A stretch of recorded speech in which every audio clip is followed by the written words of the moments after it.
Hello friends, welcome back.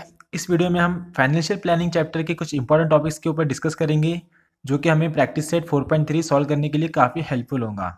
अगर आप student नहीं है तो भी आपकी जनरल इन्फॉर्मेशन के लिए ये सभी आपके लिए काफ़ी हेल्पफुल हो सकता है। ओके, सो वीडियो शुरू करने से पहले अगर अभी तक आपने हमारे चैनल को सब्सक्राइब नहीं किया है तो please subscribe to our channel and press the bell icon for the latest update. तो चलिए शुरू करते हैं। तो सबसे पहला और सबसे इम्पोर्टेंट टॉपिक है हमारा शेयर। तो पहले हम इसके ऊपर डिस्कस करते हैं। तो शेयर क्या होता है? सपोज करो कि अगर आपको कोई कंपनी खोलना है, आपकी खुद की कंपनी खोलना है आपको, ठीक है, और आपकी कंपनी जो भी आप खोल रहे हैं उसका बजट है अप्रोक्सीमेट 4 लाख रुपीज़। ओके, हाँ, वैसे तो 4 लाख में कोई कंपनी खड़ी नहीं होती है, लेकिन हम अपने एग्जाम्पल के लिए सपोज कर रहे हैं कि आपकी जो कंपनी है उसका टोटल बजट कितना है, 4 लाख रुपये। ओके, बट आपके पास अभी टोटल 4 लाख रुपये नहीं है, बस आपके पास इन्वेस्ट करने के लिए अभी सिर्फ 2 लाख रुपये। ठीक है, और आपको क्या चाहिए? अब आपके पास तो 2 लाख रुपए, तो आपको और 2 लाख रुपए चाहिए, ठीक है, जो आपके पास नहीं है। तो आप क्या करोगे? आप शेयर बनाओगे आपकी कंपनी के, ठीक है। अब जो शेयर रहता है ये आप कितने भी रुपए का बना सकते हो। एक शेयर की कीमत आप 5 रुपये रख सकते हो, 10 रुपये रख सकते हो, 15 रुपये रख सकते हो, ये आपकी मर्जी है, ठीक है। हम सपोज करेंगे कि आपने जो शेयर बनाया है वो 10 रुपये वाला शेयर बनाया है, ठीक है। अब आपको चाहिए 2 लाख रुपए, तो आपके पास है, आपको और 2 लाख रुपए चाहिए, तो आप क्या करोगे? आप ऐसे कितने शेयर बनाओगे? आप ऐसे पूरे, सॉरी, 20,000 शेयर बनाओगे। ओके, तो अब आपने कैसे 10 रुपये वाले कितने शेयर बनाए? आपने टोटल 20,000 शेयर बनाए, ठीक है। अगर आपके सभी शेयर बिक गए तो 10 इंटू 20,000 कितना हो जाता है? टोटल हो जाता है वो 2 लाख रुपीज़। ओके, तो इस तरह से आपको आपके 2 लाख रुपये इन शेयर के जरिए मिल जाएंगे, और 2 लाख रुपये तो आपके पास थे, तो ऐसे पूरे आपके पास 4 लाख रुपये जमा हो जाएंगे आपकी कंपनी के, आपको शुरू करने के लिए, ठीक है। तो इस हिसाब से जो आप कंपनी है, आप अपनी कंपनी के, कंपनी आपकी है लेकिन आप आपकी कंपनी के सिर्फ 50% के मालिक हो, ठीक है। बाकी 50% के मालिक ये लोग हैं जिन्होंने ये शेयर खरीदा है, ठीक है। अब ये कहाँ बेचना है आपको, हम वो आगे देखेंगे। फिलहाल में अब आप जो कंपनी के मालिक है, आप 50% मालिक है, और जो बचे वाले जो रहेंगे वो लोग रहेंगे जो ये शेयर खरीदेंगे, ठीक है। तो जो हमारा नेक्स्ट टॉपिक है वो है शेयर होल्डर। ओके, सो अब ये जो शेयर होल्डर किसे कहते हैं, ठीक है। आपने जो आपके जो शेयर थे कंपनी के 20,000, आपने जो शेयर बेचे थे, जिन लोगों ने ये शेयर खरीदे, ठीक है, उन्हें हम क्या कहते हैं? शेयर होल्डर कहते हैं, ठीक है। तो जैसे कि अब ये जो शेयर होल्डर है वो आपकी जितने भी शेयर खरीद सकता है, ठीक है। कोई एक शेयर खरीदेगा, कोई दो खरीदेगा, कोई 100 खरीदेगा, कोई 1,000 खरीदेगा, ठीक है। जो जिस हिसाब से शेयर खरीदेगा वो उसी हिसाब से आपकी कंपनी के परसेंट के हिसाब से उतना उसका मालिक होगा, ठीक है। अगर मैं, आप मेरी बात करते, मैंने अगर आपका एक शेयर खरीदा उसी, ठीक है, सिर्फ, तो मैं भी कह सकता हूँ कि मैं आपकी कंपनी का मालिक हूँ, ठीक है। भले बहुत कम परसेंट में होगा लेकिन मैं भी आपकी कंपनी का एक मालिक हूँ, क्योंकि मैंने आपकी कंपनी का एक शेयर खरीदा, यानी मैंने आपकी कंपनी में अपने 10 रुपये इन्वेस्ट किया है, ठीक है। तो जो लोग शेयर खरीदते हैं आपके, वो आपके शेयर होल्डर कहलाते हैं। ओके, तो अब हमें ये शेयर कहाँ पे बेचना और खरीदना होता है, ठीक है, वो बात तो ज़रूरी है ना। जो हमारा तीसरा टॉपिक है स्टॉक एक्सचेंज, ठीक है, तो इसी की हम बात करेंगे।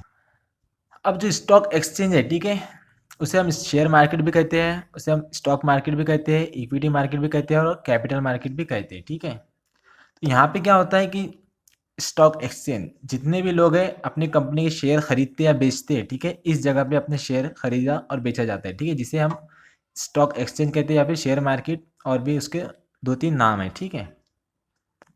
हमारे इंडिया में ऐसे 2 जगह है जहाँ पे हम शेयर खरीदे और बेच खरीद सकते हो और बेच सकते हो, ठीक है। जैसे कि पहला है BSE, ठीक है, that is Bombay stock exchange, and दूसरा है NSE, that is national stock exchange. पहले तो सिर्फ ये 2 ही जगह थी, या ऑफिस कह सकते हो आप, जहाँ पे आप आपके शेयर खरीद या बेच सकते हो, बेच सकते थे, ठीक है। लेकिन आज के टाइम पे क्या है कि हर किसी के पास स्मार्टफोन है, और ऐसे आपके मोबाइल में बहुत सारे आपको प्ले स्टोर में ऐप मिल जाएंगे जहाँ पे आप आपके शेयर खरीद सकते हो और बेच भी सकते हो, ठीक है। तो ये था स्टॉक एक्सचेंज जहाँ पे हम शेयर खरीदते थे और बेचते थे, ठीक है। Then next topic is next topic जो है वो है फेस वैल्यू।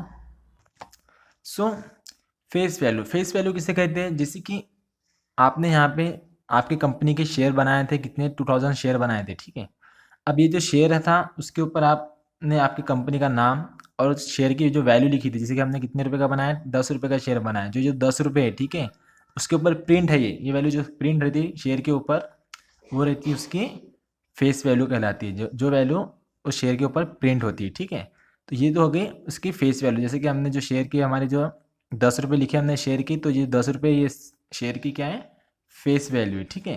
देन उसके बाद में जो आती है वो होती है मार्केट वैल्यू। अब ये मार्केट वैल्यू क्या होती है, ठीक है। फेस वैल्यू तो इसके ऊपर प्रिंट है 10 रुपये, वो उसकी फेस वैल्यू है, ठीक है। और फेस वैल्यू से आपको क्या होता है, जब भी आपकी कंपनी का जो साल का जो भी इनकम मिलता है या जो भी आपको मुनाफा होता है, ठीक है, वो आपके शेयर की जो वैल्यू होती है फेस वैल्यू, उसके बेस पे आपको मिलता है, ठीक है। लेकिन जो मार्केट वैल्यू शेयर की होती है, जैसे कि जो मार्केट है, मार्केट वैल्यू मीन्स कि जहाँ पे आप शेयर खरीदते हो और बेचते हो, ठीक है, स्टॉक एक्सचेंज का हो या शेयर मार्केट का हो, ठीक है। वहाँ पे आपकी शेयर की जो वैल्यू होती है उसे हम मार्केट वैल्यू कहते हैं। तो ये कैसे डिपेंड करती है, जैसे कि अगर आपकी कंपनी है, ठीक है, ये सपोज आपकी कंपनी का ग्राफ है और आपकी कंपनी अच्छा परफॉर्मेंस दे रही है, दिन ब दिन आपकी कंपनी बढ़ोतरी कर रही है, ठीक है, मुनाफे में आपकी कंपनी, तो इस जैसे कि आपकी कंपनी का ग्राफ बढ़ता जा रहा है, यानी आपकी कंपनी बहुत मुनाफा दे रही है, तो इसका मतलब क्या होता है, जो मार्केट है, ठीक है, मार्केट में आपकी जो फेस शेयर की जो फेस वैल्यू उससे ज़्यादा मार्केट वैल्यू रहेंगे, ठीक है। तो जो आपका जो शेयर है, ठीक है, मार्केट में क्या करूँगा, अगर वो शेयर आपका 10 रुपये का है, ठीक है, तो मार्केट में 20 रुपये का, 30 रुपये का, या फिर 50 या फिर 100 रुपये का भी बिक सकता है, ठीक है। उसे क्या कहेंगे हम, मार्केट वैल्यू कहेंगे, ठीक है। अब मार्केट वैल्यू इंक्रीज कब होती है, जब आपकी कंपनी का परफॉर्मेंस अच्छा है, ठीक है, आपकी कंपनी मुनाफे में चल रही है, ठीक है। उसी तरह से अगर आपकी कंपनी का परफॉर्मेंस अच्छा नहीं चल रहा है, ठीक है, वो घाटे में चल रही है या उन्हें कम इनकम दे रही है, ठीक है, मुना लॉस में चल रही है आपकी कंपनी, तो मार्केट वैल्यू जो रहेंगी आपके शेयर की, ठीक है, वो क्या हो जाएंगी, फेस वैल्यू से कम हो जाएंगी, ठीक है। यानी कि अगर आपका शेयर 10 रुपये का है, तो वो आपका शेयर अगर आप मार्केट में बेचने जाओगे तो आपको उसके मिलेंगे 9 रुपये, 8 रुपये या 5 रुपये, ऐसे में उसकी कीमत जाएंगी, ठीक है।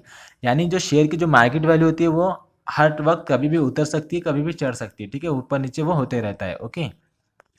हम इसी के मार्केट वैल्यू और फेस वैल्यू के बेस पे हम बता सकते हैं जो आपका शेयर है वो किस तरह चल रहा है, प्रीमियम में चल रहा है, पर पे चल रहा है, या फिर डिस्काउंट में चल रहा है, ठीक है। जैसे कि अगर यहाँ पे मार्केट वैल्यू में मार्केट वैल्यू आपके फेस वैल्यू से ज़्यादा है, ठीक है, शेयर की, तो आप कह सकते हो जो कि जो आपका जो शेयर है, ठीक है, वो क्या है, प्रीमियम में है अभी, ठीक है, यानी उसकी कीमत अभी ज़्यादा है, ठीक है। अगर आपके मार्केट वैल्यू की जो वैल्यू है वो फेस वैल्यू के इक्वल है, ठीक है, 10 रुपये का शेयर आपको मार्केट में 10 रुपये में बेच रहे हैं, तो उससे हम क्या कहेंगे, शेयर एट पर, यानी कि एवरेज वैल्यू चल रही है आपके शेयर की। अगर वही मार्केट वैल्यू में आपकी शेयर की कम हो गई, ठीक है, फेस वैल्यू से 10 रुपये का शेयर आपके मार्केट में कम बिक रहा है, ठीक है, 6 रुपये 7 रुपये में, तो आप कह सकते हो कि आपका जो शेयर है, ठीक है, वो क्या चल रहा है, डिस्काउंट में चल रहा है, ठीक है। तो इस तरह से जो शेयर है उसकी मार्केट वैल्यू दिन ब दिन हर वक्त चेंज होती रहती है, ठीक है। अगर आपकी कंपनी अच्छा परफॉर्मेंस देंगी तो आपके शेयर की वैल्यू बढ़ेगी, अगर परफॉर्मेंस अच्छा नहीं देंगी तो आपकी शेयर की वैल्यू कम होती जाएंगी, ठीक है, जिसे हम मार्केट वैल्यू कहते हैं, okay. Then next topic is dividend. अब डिविडेंड डिविडेंड क्या होता है कि जैसे कि कोई कंपनी है, 6 महीने में या फिर एक साल में, अलग अलग कंपनी अलग अलग टाइम के हिसाब से अपना जो है मुनाफा अलग से निकालती है, ठीक है। कोई कंपनी 6 6 महीने करके अकाउंट संभालती है और कोई कंपनी साल में एक बार अपने अकाउंट चेक करती है, ठीक है। उसके हिसाब से उनका मुनाफा जितना भी होता है वो उनके शेयर के हिसाब से सभी को बांटा जाता है, ठीक है। जो डिविडेंड जो है आपके शेयर के हिसाब से आपको मिलता है। अगर आप डिविडेंड फाइंड करने के लिए फार्मूला चूज़ करोगे तो आपके लिए इस तरह से कुछ फार्मूला मिल जाएगा आपको, मैं यहाँ पे लिखता हूँ। तो फार्मूला कुछ इस तरह से, dividend is equal to face value into rate of dividend, ठीक है। अगर आपकी कंपनी अच्छा परफॉर्मेंस देंगी तो उसका रेट उतना ही ज़्यादा होगा, और वो आपके फेस वैल्यू पे डिपेंड करता है कि आपको आपकी कंपनी कितना मुनाफा देंगे, ओके, ठीक है। मुनाफा आपको हमेशा आपके फेस वैल्यू से मिलता है, ठीक है, मार्केट वैल्यू से आपको आपका मुनाफा नहीं मिलता है, ये आप ध्यान में रखना, ओके। तो ये वो कहलाता है डिविडेंड, जो आपको कंपनी आपको 6 महीने या फिर साल में आपको आपके शेयर का मुनाफा देती है, ओके। उसके बाद में जो नेक्स्ट टॉपिक है हमारा वो है रेट ऑफ रिटर्न।